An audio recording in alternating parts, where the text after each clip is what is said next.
What's going on, family? It's your main man, 100 Grand, Kim Blank Sorrell, and we are having a live webinar coming up on Saturday, May 14th, from 11 a.m. to 12:30 p.m. Eastern Standard Time. And the topic this month is dividend stocks. Yeah, that's right. We're talking all about dividend stocks. Those stocks that not only give you your cake, but some of that icing too. So make sure you tap in to dividend stocks presented by Stock Market 101, part of the Bullish Institute's Financial Literacy Workshop Series. We are recording. We're here at the Entrepreneur Kickback, and I'm on the phone here with Mr. Greg Williams. We met a little while back, and you had some very insightful things when we met at the Northwest Activity Center at the new Black Wall Street webinar. Okay. Shout out to Jay Jones, by the way. And we finally connected, and I want to share your story with the audience. If you can, could you? Oh, excuse me. Hold on. We got some feedback, y'all. Sorry. If you can, could you give a brief description of yourself and your company? Okay. Hi, my name's Greg Williams. And currently now, give you a little background information. My last company was the Gregory Williams Agency. It was an insurance agency, basically a nationwide insurance agency. And I was in Livonia, Michigan. I had agents, and we sold basically property and casualty. Also, I had a securities license where I sold mutual funds, annuities, variable life insurance. And from there, I kind of ended that venture about 6 years ago. And from there, I just basically pretty much became 100% invested in the stock market. And then from that standpoint, I buy shares of companies and I've had pretty phenomenal growth potential. I think on some of these companies, Apple, for example, I've been up about 2,000%. NVIDIA in the last year, I'm up 3,000%. So I tend to buy, and my strategy here now is to start buying companies that are a trend, that set trends. For example, now I'm hot into this metaverse, new technology. I'm buying companies that contribute to the metaverse, and also I'm buying electric vehicle stocks, and also purchasing new media stocks. Anything that I see that's going to change the value, to bring value to people in the future. But my strategy is always look down the line from 3 to 5 years. I'm generally looking to make my money on portfolio income, which I can only be taxed at 15%. So that's where I am currently now. Okay. Yeah. Also, I'm big into the crypto arena. That's another trend. And again, my strategy is always to look for the trends and just look out 3 to 5 years. And I think in 3 to 5 years, this cryptocurrency, Ethereum, Bitcoin, Polkadot, I tend to buy those that actually have some finite utility, meaning they're doing something. These coins, they're setting the back infrastructure to trade these coins on. So I look for this Bitcoin and cryptocurrency to be a next growth industry, because now currently when I look at buying companies, I also look at buying not what I want, but I look at what younger people are looking at. And younger people, they want that decentralized method in order, because a lot of younger people are not. The cash is fiat, and so that's going to be the trend, and they're setting it. Okay.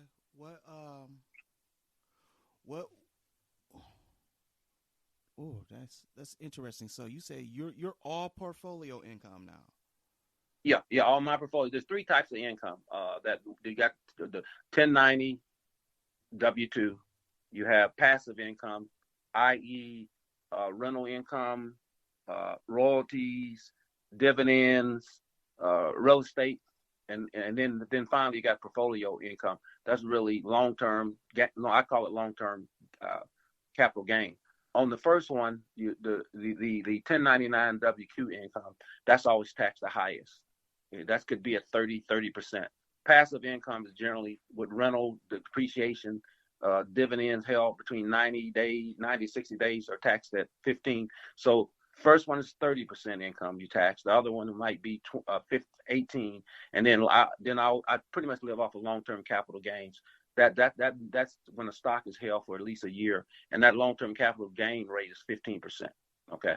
Mm-hmm. So in many instances, you see when companies, you'll see an executive and they want stock options. The reason that you give them stock options is that as long as that stock is held for a year, and he's going to be taxed at 15%, and that's the way you got to live. The hardest income, the most taxed income is W-2 and 1099. You said the hardest. I hit the hardest on taxes. Okay. Is the W-2, 1099. Okay. I want to tap in back on that. Can we speak on your origin story a little bit? Because you said that you started the insurance company, you stopped that venture, and now you're doing portfolio. So yeah, pretty much in real estate also. Oh, okay. Well, let me give a little background. Since I started out, I worked at Detroit Edison for 20 years. And at one point I told myself many years in my early career that I don't want to, in my life at the age I am now, I didn't want to be in a position where I didn't never go out and try to be the best I could become. So while at Detroit Edison, I always knew in the back of my mind, my future, I was looking to be an entrepreneur and own my own business. So I did a lot of preparation. I learned everything I could. I took every class I could, every software, Excel, PowerPoint. And I was in a number of different areas in the company. I was in the financial area, accounting. I was in the treasury area that way. So I went around to different assignments purposely to prepare me for that day that I have the opportunity to own my own business. Okay. So a lot of times the entrepreneur, when you're working for someone, don't look at it that way. You look at it, try to gather all the information and data you can. Okay. So, because when you're going to need that when you go out on your own, okay? And I did stuff like also, I would always stay late. I did that purposely. I said, one day, Greg, you're going to own your business, and you have to be able to, you're going to be there. So I prepared. I had preparation. So a number of times when people are going into business, they're not doing these kind of preparation. I had different strategies. I learned accounting. I learned banking, finance, and that prepared me. And I had processes. I took the processes that Detroit Edison had, and I implemented them into my own business, because mostly everything is a system. Everything is a system. So the bank, I use Edison, the way we bank, their system. I use processing invoice system. It's not. Well, I don't think as much as it used to be. I mean, I think initially it was there because I think as things are changing now. You want to own real estate. I was just on the phone with a friend of mine. He owns a number of Wendy's, and we had this discussion. He was, he's just buying property, and he's just, I'm trying to start buying more real estate because I'm in a very high tax bracket, and I can buy the real estate, and all I'm doing is trading some of my stock assets, some real estate assets. Now I have the depreciation. See, the issue I run into now with these stocks are the tremendous amount of taxes I'm paying, even though it's 15%. But if I had some new real estate and I can use the depreciation, I would pay zero taxes. That my goal in the future is not to pay taxes at all, and that's going to be done through some real estate. Wow. Okay, my wheels is turning. I'm sorry because I'm hearing you, and it's like okay. I never thought of you don't usually hear people saying they're living mostly off their portfolio, even people who are. Well, let's backtrack here about that. Okay. Portfolio, you have to build a couple ways. I buy growth companies, okay? Apple, Nvidia, I bought Tesla, okay? Neo, okay? I'm buying a firm. Firm is the new credit card, pay late, pay a lot. And the metaverse companies. And again, I told you that these companies are growing. As these companies grow, okay, then my portfolio goes up, and I have a big account with Fidelity. Fidelity, I can borrow what they call margin money, okay, and I leverage my stocks, and say they currently give me is phenomenal. I borrow money at them at 1.15%, okay, which is nothing. That's free money. I then go out and I use that money to buy other growth stocks, okay. And as long as the value keeps going up, then I have more and more money to borrow. you said there's only two ways you can really make money. Two terms I use. That's ROI, and OPM. Anything you do, you want to look at what's your return on your investment. OPM, you want to make a lot of money. Other people money, and that's really what's going on now in the markets now is that the Fed is generally lending money out to the banks, literally 0%. So this is the best time in history. If you could get money at that low cost and you get a lot of liquidity, you can then go buy the assets. I don't really believe in buying liabilities. I believe in buying assets. Okay. You just got to change your mindset. It's making you money because the future cars is going to be like the electric vehicle. We're going to have robo taxis. It's going to happen. You just have to be ready for the change. Okay. Based off that, what's some ways, like the ordinary working class family that's trying to get into the position where you are, what's some of the tangible steps they can take to prepare for that? Well, first of all, I agree. I do agree. You're going to have to prepare because the world is changing. Okay. I mean, I would just say, basically, I'll give you an example of what I did. I'm in a room now in one of the bedrooms, and I have a 5-gallon jug. Okay. Many years ago, 5, 7, 8 years ago, I have change in my pocket. I go to the office and I would dump the change in a wicker basket in the family room. And one day I decided, well, how much money is that? So I went to Amazon and I bought a machine that had plastic valve and you turn it and the money flows down there. That money came out to be $200 some bucks. I said, this money $200. So ever since then, the 5-gallon jug, it's a habit. I just throw my coins in. Okay, I just throw my coins in every day.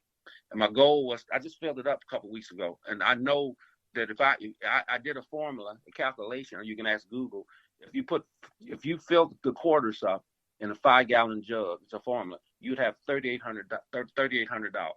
Okay, and what I'm saying to you, any listener, you just got to start at a small way to save. Okay, that's the first step.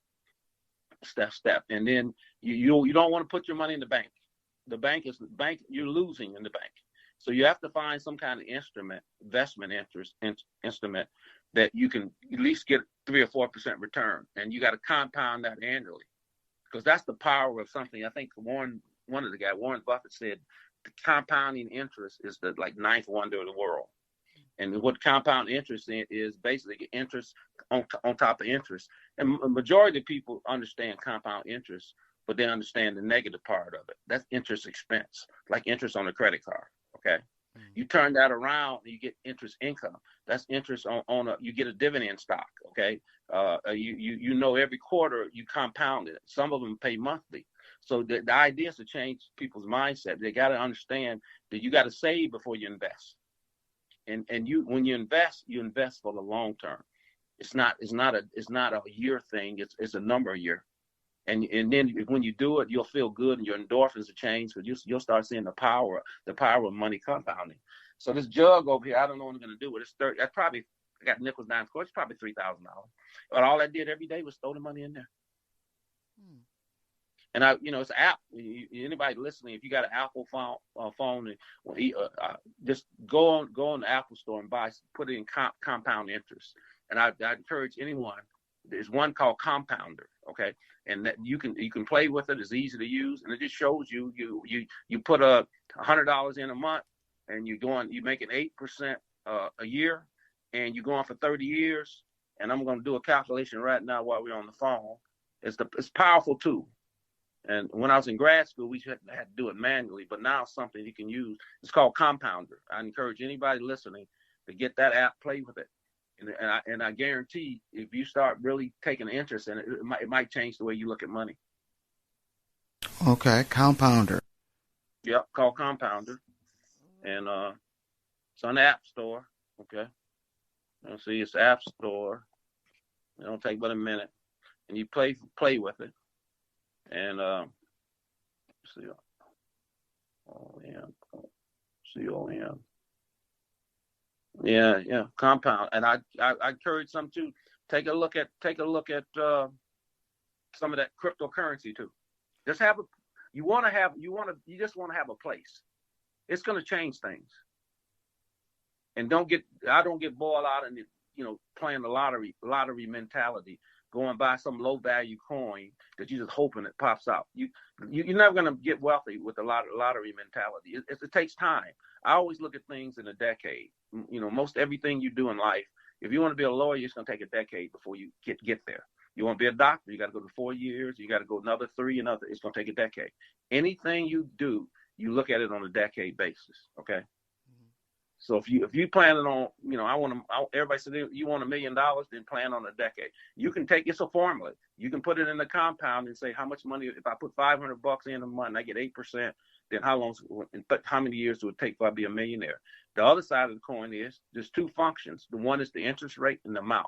So if the interest rate is high on your return, then you might have to put less money, but you still got to stay on goal. So annually, when I'm doing something, first of every year, I sit down and I reevaluate my strategy. If I have a goal of $1 million in 2 to 5 years, and maybe I'll reevaluate. I either got to put more in because I got a higher return last year, or if I got a lesser return, then I got to put more in.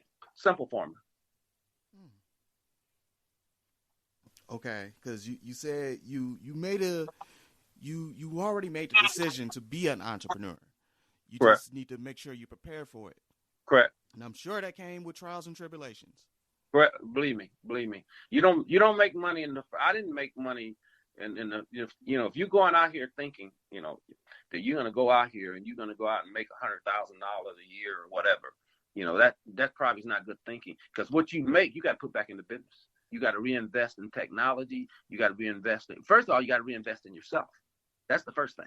And the reinvestment becomes by learning, because there should not be any problem learning. You don't have to go to school anymore. You can go out and Google it. It's free. Why pay all the money? You can find the answer to every problem. Is a question. You ask me something now, all I got to do is think about it. Think, okay, let me just ask. Let me ask Google it. What is a long-term capital gain? Well, why would you want a long-term capital gain? What are the benefits of long-term capital gain? You just got to keep asking the questions. Eventually, you're gonna get your answer. But we're not taught to answer questions. We've been discouraged when we were little in classrooms. The teacher don't want you to answer a question. No, you got to ask a question. The answer to every problem is a question. So what you're hearing from me, people hearing from me, don't double check it. And see, everybody got to be an entrepreneur somewhat. The system is set up for you to be. Even if you got a company and you're only making 50 grand, you don't answer to no one. Don't think about, I got to make $1 million. The money's not going to do it. You got to get that peace of mind, not that piece of money. You have a piece of money. Peace. You need the peace of mind, not a piece of money. I mean, your mind is peaceful when you can do it. Money is not it. I'm just saying, everybody wants to be this entrepreneur. I don't want to make millions of dollars. Most of the small shops are owned by, but those people who own their little small shop, they don't have a boss stressing them out. The guys, I was only taking a $40,000-$50,000 salary in my agency, okay, because I reinvest when I had bonuses, but you got to live off of that. Don't think too big. People come to me all the time. I want to be a millionaire. I want to be a billionaire. No, you setting the goal too far. You're not even giving your chance to hit the steps. My job is to help you get a win. Anybody a win. I'll help you. If I'm teaching somebody on stocks, then I'm gonna help you make the trade. You're gonna be your master. You're the apprentice. I'm gonna send you on assignment because I want you to know it. No, I'll help anyone, but you're gonna have to invest something in too. But I would encourage anyone or entrepreneur, stop thinking about you got your business. You're doing what you like. You're being innovative. Okay? Find something that the people value. That's going to change their life. You want to get wealthy? You find that out. You get 10 ideas or 13 ideas. It only takes one. It could be 72 ideas. But if you keep trying, that one time it hits, you're set. You one home run. But you got to have little home runs in between. You got to change your endorphins. I get more of my endorphins. I get more out of it's not the stock market. I've done pretty dang well. I can, and I'm happy for that. But I get my joy not out of making the money. It's just the game, the system, figuring the stuff out. Wow, thinking. Go out, take some time off, and go sit down and sit under an apple tree. And we wouldn't know what gravity was unless Newton was sitting on the apple tree and the apple hit him in the damn head. But he was sitting there thinking. Take some time away and sit around and think. And don't share all your dreams with everybody. That's your vision. But I encourage this entrepreneurship. Don't think, just think. I don't care if you're selling candy. Just you doing it. And if you're looking at it from the economic standpoint, some people state that you're giving people value. That's the idea of it. But if you liking what you're doing, you don't have to go to work today, or you don't have no one have to show up, come in and tell you what to do. But it's okay if they're paying you enough money. That's great. Well, yeah, because I would say this way: everybody would say to me, "Well, I'm going to work. I don't want to work for nobody." Okay, that's BS. You're going to work for somebody. When I had the insurance agency, I worked for those clients. They could tell me some things. I had to be proactive, not reactive, because that's a tough business. But anyway, here's an analogy. If you're going to a job, you are a business. They're hiring you because they need you to do something they need you to do it. Okay, what they do in simple accounting, you sell your services. For that sales service, they're paying you $5,000, $10,000 a month. That you sold your service for $10,000 a month. You're the asset. Now from that $10,000, that's revenue coming in. Now basically, you as a person, you only need couple things for your survival. You need food or fuel to fuel that asset. Okay. You need shelter to protect that asset. You might need transportation to get there so you can sell your services. Now from that, if you handle it from a good business point, you don't go out and get the most expensive car, or you might take the bus. The bottom line, when you take the $10,000 minus the taxes, which you at $7,000, $7,000 minus a moderate room, home apartment, you're $1,000. Now you're $6,000. Matter food, $1,000. You at $5,000, and etc. Now you got $3,000 of retained income. Now, what you do with that income, this is the way business does. You invest that income. I don't care if you're only getting 0.1%. It's not that. It's just that you got a system and you're training your mind to keep rolling back. So the major fault in most businesses starting out is the basic accounting. Their basic habits now, they spend more than they spend more than they make.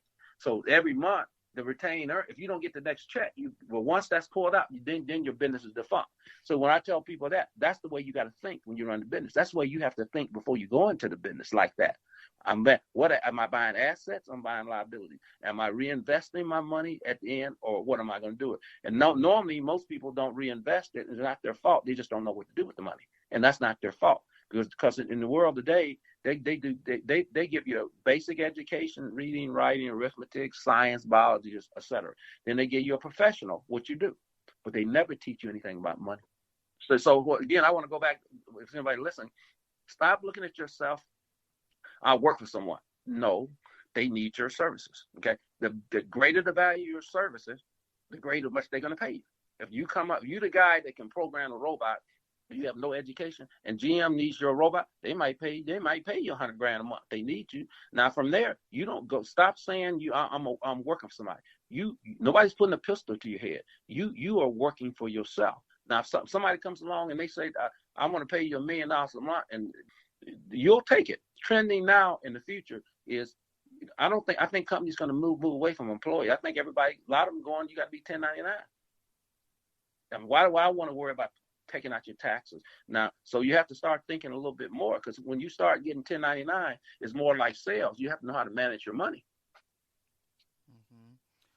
Why do you think employers are going to 1099? Because they don't want to pay all these taxes you're paying. They don't want to pay it. Most are going to go there. Why wouldn't you want to do it? You can pay less taxes. It's great for some. It's great for anyone. Okay. But you can't I would do it. I would give people equity. I think a lot of employees are going to start giving people equity. maybe some ownership. In order to sustain to keep their people, they're going to have to give them something more than the wages. So they're going to start giving away equity. Might be a portion of the business. Okay. So they're going to get you. So right now, if I buy stock, I'm a shareholder. I'm on. So you look at companies, the CEO, his job is he reports to the shareholders. See my point? So if you want to own companies, that's another thing you do. Own some stocks. Not own them to sell them, own them. Own them. I mean, what is Apple now? I bought Apple back in 11 years ago. I don't even want to tell you. I'm probably up 2,000%. I'm not selling that. And then when Apple splits, I get more stock. I was on the phone with a friend today. We went to a stock class, and they were telling me all these Apple shares are on. I could let somebody buy my shares, and they give me a principal. So I say I got 1,000 shares, and I said, and they'll give me a principal that want to buy my shares in the future.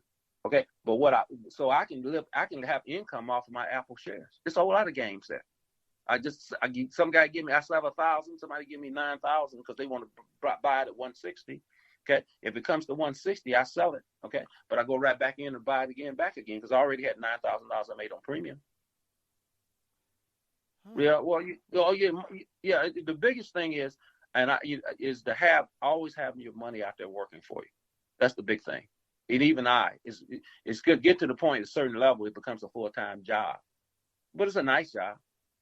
You get up in the morning and you see these guys. It's true. They're looking at the computer screen after lunch. You spent an hour or two. You made your trades. You came up with some different strategies. Okay, and you go from there. All right. Well, you gave the strategy on how to save up. All right. I've been reading a little bit. You're preparing yourself. You want to take that leap. Let's use the market. Okay.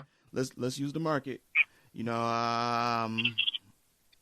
Let's say I didn't save up about $500. $500. Yep. Let's say $500. Okay. Mm-hmm. $500. Maybe you still got a job, maybe not. But this is what you got to invest. Mm-hmm. What's your strategy on making that initial investment? Okay, so first thing is, even when I was a financial advisor, first thing you want to do is what's the goal? What's your goal? When are you gonna need that money? Is it, if you're gonna need it, in the next year or so, then I would place it in something a little bit more conservative. You understand what I'm saying? Yeah. So you got to look at what's your time horizon. Okay, that's what you got to look. Is this long term? Is this for retirement? Is this for you just want to grow your money?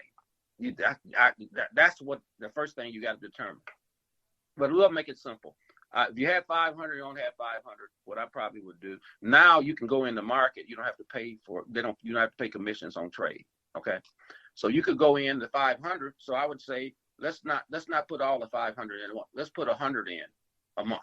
Okay, so when you put 100 in, say you're buying Ford. Ford is $20 now. Around $20. Okay, so you buying Ford today and it's save $20.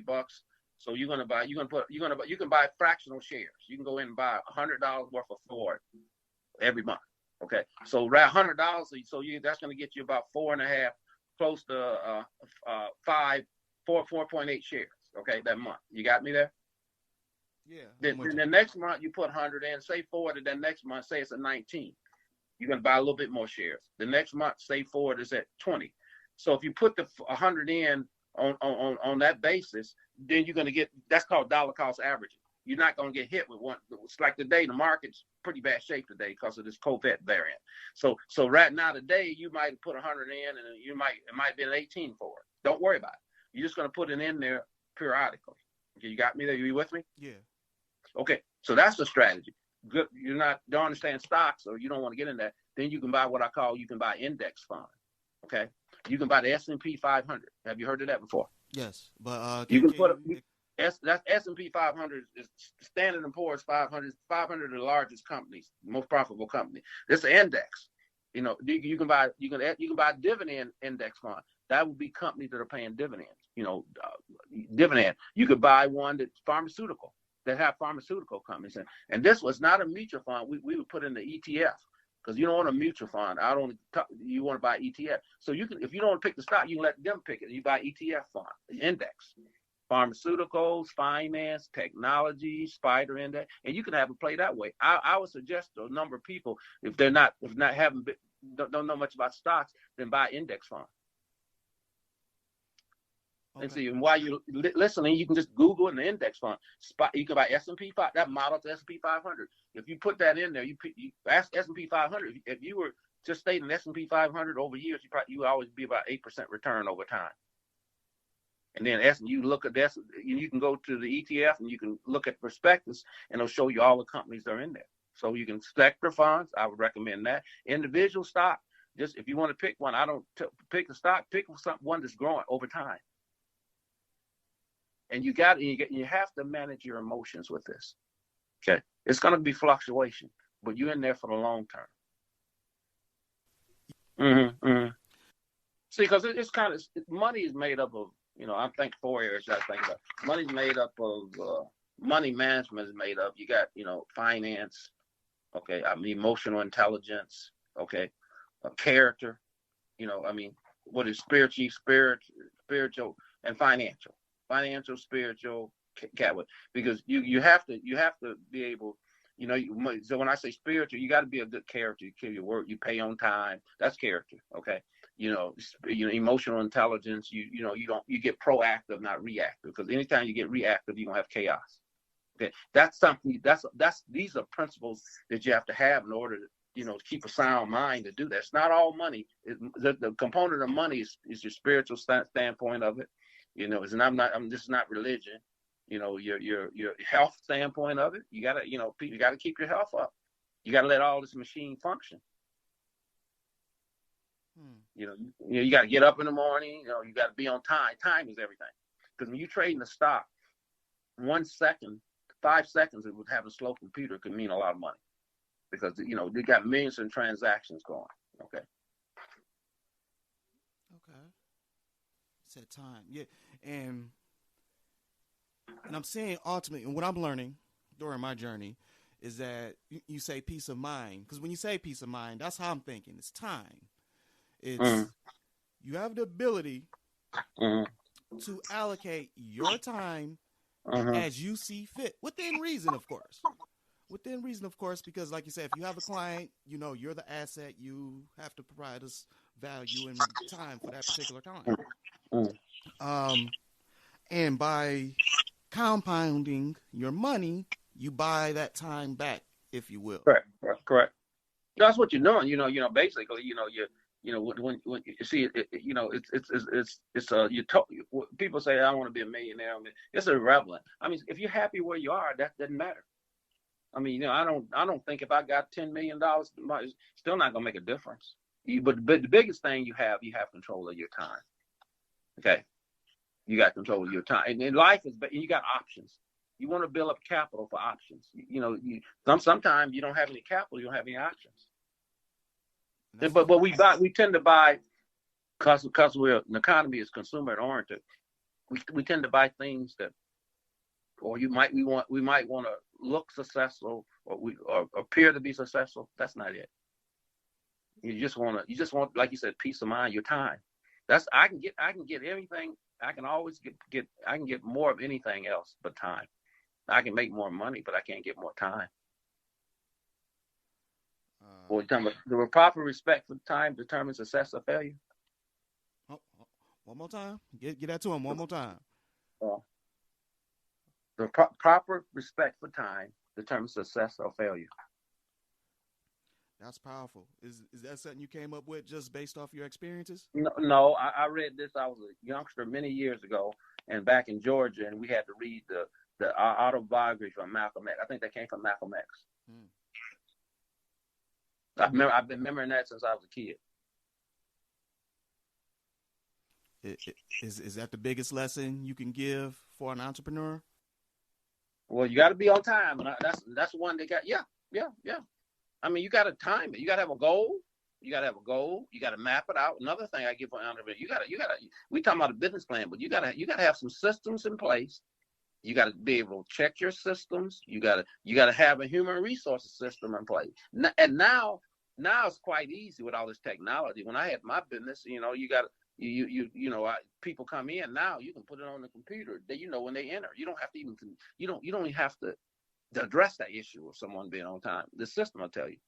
But I do see that a lot of problems with people and entrepreneurs. And that really irks me. I don't play when it comes to time. Time is important. It's more important and respectful to you. If you say you're going to be here, then I'm going to be there waiting on you. If I'm not there, if I'm late, I don't feel good. See, they say, quote somewhere, 95 of our function is subconscious. We don't know what we're doing. Okay, we just do it through habit. To elevate yourself, you got to come to a level of consciousness. Consciousness is everything. So when somebody tells you something, they're viewing you. You don't take it negative. You just ask the question, why do you say that? Because we're made up of our habits. So you got to develop. If you're an entrepreneur, one habit you got to do, you got to be on time. One habit you got to do, you got to keep your word. Okay. No one habit you got to give, you don't spend more than you make. These are habits. Okay. You got to get some exercise, habit. And see, when people come, and you got to learn to think critically. Critically is not negativity. Critically, let me break this down. Why am I doing this? And then you got to let the pride go and ask somebody. Well, let me go ask this gentleman. When I used to buy company stock, I would go into the place like. I remember once I was buying. I can't think of it. I was buying these corporations, the payday loan companies. Okay. And I remember one day I was leaving my office, and I went to the store at my office in Livonia, and I saw all these people with these nice cars. They were going to the payday company. So I said, wait a minute. And then one of my workers had a payday loan. And then I found out that the bank don't really want small accounts. So I went and bought the payday company. I made a lot of money off of it. I looked at Panera Bread. I said, I asked them, I said, what's your future? What are you guys thinking about doing? Panera Bread told me some time ago, they were talking about they wanted to go to cater. These kiosks. Remember they started that? Mm-hmm. So you go in someone and ask them questions. If I were starting a new venture, I would go out there and whatever you want to do, most business owners, they love to talk about their stuff. Go in there and ask somebody, let the pride go and be humble enough and say, well, Mr. Williams, you are in the insurance industry. What do you think about it now? Well, it's changing. Here's some critical things here. Are we, now, but pretty soon you're not going to have no agents. There's less agents around anyway. Do you know that? Not a lot of insurance. You know what? Why? Because the systems they created, AI, artificial intelligence, it's here. It's here. It's going to happen. You're not going to be talking to people no more. So why not invest in some artificial intelligence? Why not say you want a brick and mortar store? Everybody come in there, I want to sell clothes. I want a brick and mortar store. Who's coming in there? You paying rent? Is the rent really getting there? There are companies now where you can shoot the picture of yourself and try the suit on. I buy my glasses a little or nothing. Zenny Optical. I can take a picture, try on the glasses, send the glasses out, and what normally costs me $500, I'm getting for under $100. Well, how did I find out? I was reading one day. You don't have to pay $100 for glasses. Even the optical place you go, they don't make them. They send them out. They might send them to Japan.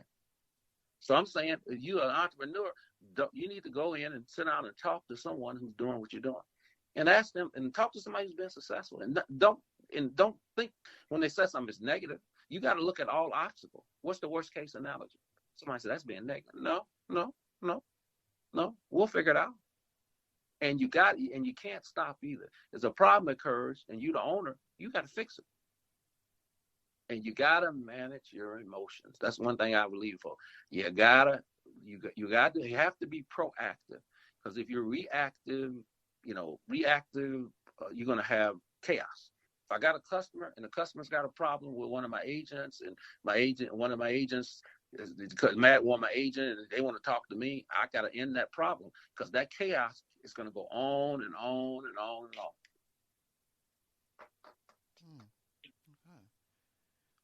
Okay. So, and let's talk a little bit about managing your emotions.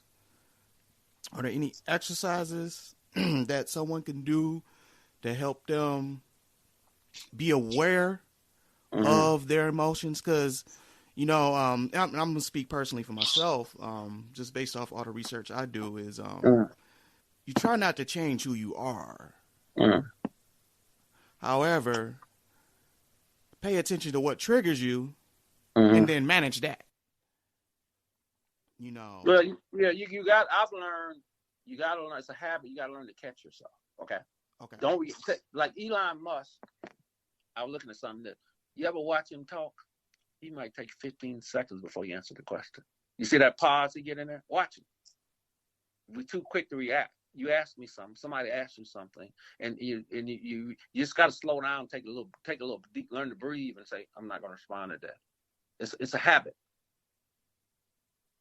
So good habit building across You the just board. you just got to pause and take a deep breath before you do something. Don't be reactive. You proactive. If you're dealing with a client, customer, what's proactive? Spiritual. It's a spiritual principle. Kindness, patience, tolerance, all those things. You got to put that together. And if you want to know certain cultures, like you take what it looks to me, the Jewish culture, you say those businessmen, they don't react. You can get crazy, they're not going to react. Okay, because why? It's going to burn up unused. It's going to create a lot of unused negative energy. It's going to pull you down. Somebody customer, somebody act negative to you. What about saying, hey, it's an easy way to do it. Hey, it's not my intent to upset you. I would tell a customer, they would get upset with my CSRs, customer service rep, and they want to talk to me, and to CSRs, they're crying. Somebody cussed me out, Mr. Williams. So I said, sit down, let's get on a conference call with the customer. I had to get on with the customer and to say, hey, we're not here. My job and our job is not here to upset you. Our job is to manage your risk. What Teresa told you, the CSR, that's correct. Your rates did go up about this reason.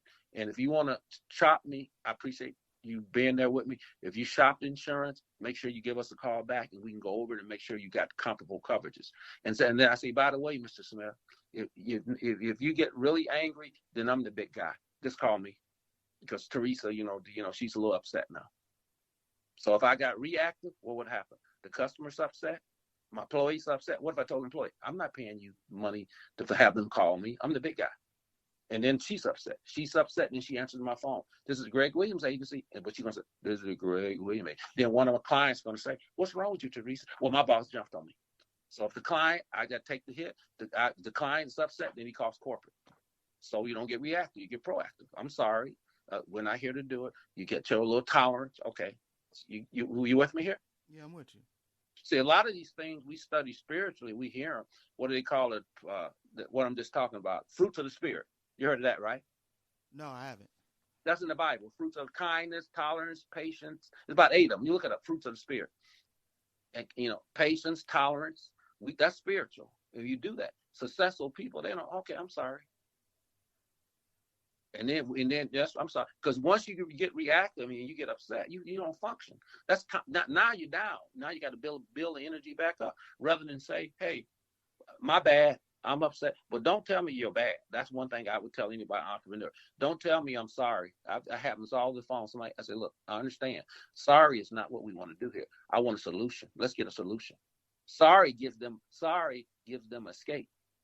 When somebody said they're sorry, no, ma'am. I know you're not the company, but I need this resolved. Now, can you resolve that, or do I need to talk to someone else? And do you need me to help you resolve it? Anything I can do so I can help get this resolved? It's just your way of thinking. You don't understand. I would say I'm sorry. They tell me I'm sorry. I'm dealing with American Express on the issue of my car. I said, look, I understand. Let's not. Sorry ain't gonna do nothing. That's not. What does sorry mean? Sorry means not. Does that mean any change in behavior, any change in action? Because they say sorry. I'm sorry. But the behavior ain't changed. I mean, I want the problem resolved. Okay, it sounds like it sounds like it's a defeatist word. Well, no, it's not a defeatist. It's like you're not addressing the issue. Let's not talk about the sorry. Let's see, what's the issue? Okay. Sorry's not doing nothing. Unless what does something? We have your problem resolved, Mr. Williams. Why is my card not here? Well, I don't know. Okay, let me put you on hold. Then we put you on hold. But you have to train yourself, because we're not people now, or individuals now, maybe due to the school system we have. They're not taught how to critically think and solve problems. soon as something goes wrong, you immediately get that emotional, and you lose your emotional intelligence. That's what, my emotional intelligence. You got to, and that's a lot has to do how you deal with people. How do you get that out of people? How do you say, hey, you call someone in the morning with a problem and you say, hey, how are you this morning? Well, I'm having a tough day. Okay, wait a minute. Now your day's changed. You emotionally changed them. We play games with each other, emotional intelligence. But if you want something done, you do it with proactive. Hello, how are you? Fine. How's your day going? It changes the tone. Then they're more willing and suited. How's your day? Boy, it's great. You really sound really nice. You know how quickly people will go to try to get your problem resolved. But if you're gonna get on that phone and start doing negative energy, another bad language, they're gonna shut down. I mean, religion, I want to get into this stuff, but religion and some guys who, are good in preachers and all pastors, they got high, they got high EI, emotional intelligence. Look, they get you, you're feeling good, you're liking the language, and what happens? You tend to contribute more. Because everybody needs to work on their EI. Because in the future, you got to work with groups. You got to work with people. It's hard now because you're on the phone, you're talking to somebody from India. Oh, wow, I'm talking to this guy from India, but you have to learn how to take a deep breath and say, I got to get through it. I got to get through it. You got to get through the language. Okay, but before you address them, make sure when you address issues, make sure you have a standard statement. Here's my concern, and how can we get it resolved? Don't jump on them, because that's what they're gonna do. Then they're gonna shut down, and you lose. So just to sum up everything, Okay. If individual that's ready to take that jump into entrepreneurship, Mm-hmm. what are some of the key factors they want to pay attention to before they move forward? What are some of the key factors? Make sure to make sure they have a plan, an outline plan that shows the tasks they need to do to complete. Have a plan first of all. Okay. You got to develop a plan. Okay. And then you got another kick. You got to ask how many people. What is this? How is this going to help people? How is this going to help the individual? Because if it ain't helping them, then it's not going to work well. Okay. And then thirdly, be prepared to live on less if you're starting out. And it's got to be something you love, because it's going to be with you 24/7. Okay, so if you can't stand there liking it, doing it, and another thing is, for younger people, this is not a party. This is a very serious business. It's not a party, and it means you got to make a lot of sacrifices. And I'm gonna tell you, it's tough, because once you start that business, things change, and you can't look for people. You can't look for people to go out there and say, I'm gonna buy it. You should buy this from me because you know me, or you are my race, okay, whatever. As far as it comes to black business, I don't believe in that concept. It's a business. We're only 12% of the population, so we're gonna let 78% go away. That's bad thinking. You're not a black business. You're a business. Nobody else call it a white business or Mexican business. They call it a business. So from my concern, we need to get rid of that term. I mean, if you go to the doctor, you're the best doctor. Ben Carson, it was worse back then when he was a doctor, but he knew how to do what he was doing. Nobody didn't care how he looked. The only color that counts is green. Oh, hold on. Say that again. The only color that counts is green. Let that stick, everyone. Please, let that stick. Even though that green is less and less value, but there it is. Yeah, I'm looking at Cash App. I had to send somebody some money. That's green, man. I'm just looking at it now. I didn't even put that together. I'm just looking at it. I'm serious. I just sent somebody some money, and it's green. It's all green. The only thing not green is white. It says $0 white. It's got request white. It's got pay white. And it's got $ white. So you can request some green, you can pay some green, or you can put in some green. Everything green. Everything green. You look at stock market, ain't doing the day today. I didn't like it today, but everything's black. The market's down. Okay. No, everything. I don't see much green today. Oh. The market's down 9.05. I'm taking a beating. It's a bloodbath. But I see a couple things green. So what you do today? A friend of mine called me today. He said, Greg, I'm buying now. I should be buying now. I should be buying while it's down. That's what I should be doing. Buy the dip. Buy the dip. Yeah. But I'm not worried about it. It's a long-term journey. Yeah, I just enjoy myself along the way. It'll work. It'll work. You gotta have another. Finally, I'll give you another major thing here. Yeah, got to have discipline. Without discipline, you don't have a chance. That's what you got to have, discipline and patience.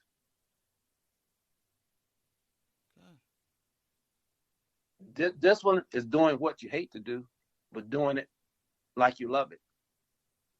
I don't care how good you are. You can in anything, but you can do nothing without discipline. You can't give up with a slightest struggle. You got to be disciplined. Even when you hate to do it, you got to do it. You do it like you love it. And Kobe Bryant and all of them went out. Michael Jordan, they were disciplined. That's why they're successful. A lot of these athletes are successful. Magic Johnson, they're successful as business owners because they had to go to practice. They had to get their asses up early in the morning. They got to be there on time. Okay, I don't care if you're not. You can be good at something, but you're not disciplined. How many people are good at something, but they're not disciplined enough? Without discipline, you give up. You give up with a slightest struggle. It's called discipline. I heard. I can't think of the dude's name now. But it's the Will Smith method. That's what he called it. And Will Smith was never the best at anything, but he always showed up. He always showed up, and he always outworked everyone that was around him. And when you say that, that's what triggers that. Be disciplined. Yeah. Come in with enthusiasm. I mean, Mike Tyson, even that's why he's doing okay now. He got out of the crate, but Mike Tyson was very disciplined. He had to go to that gym. I mean, I get up at 4 o'clock in the morning. When I tell all my students, I get up at 4 o'clock in the morning. Somebody's why you get 4 or 5. That's why I got to start seeing what the trend is in the market. If you're in California and you get up 8 o'clock their time, then you're already at 12 o'clock. Decisions have already been made about your life. You know it? You're in California and you're getting up at 8 o'clock, 9 o'clock every morning. It's 1 o'clock here. You already lost half the day. The market's already nearly ready to close. And then you go, you're running late, okay? You're running late. Now you're all that negative energy is building up. I gotta rush. You know how much time that's taking off your life? That stress you put on yourself. I gotta get to the airport. You're running late. Oh, I know, I'm always running late. Mr. Williams? Yes, sir. I appreciate your time greatly. My pleasure. I would love to do this again. If people want to reach out to you, how can they reach out to you? Well, I can give you my email. Okay. Greg Williams, WILLIAG7 at yahoo.com. All right. I'm gonna close out, Mr. Williams. Okay. I got a few more questions before I let you go. I'd like to thank you guys for listening to the Entrepreneur Kickback. We're here with Mr. Greg Williams. Thank you guys for listening. We signing out. I'd like to thank you guys again for listening. If you need any additional information, please follow our show notes and continue to kick back with us.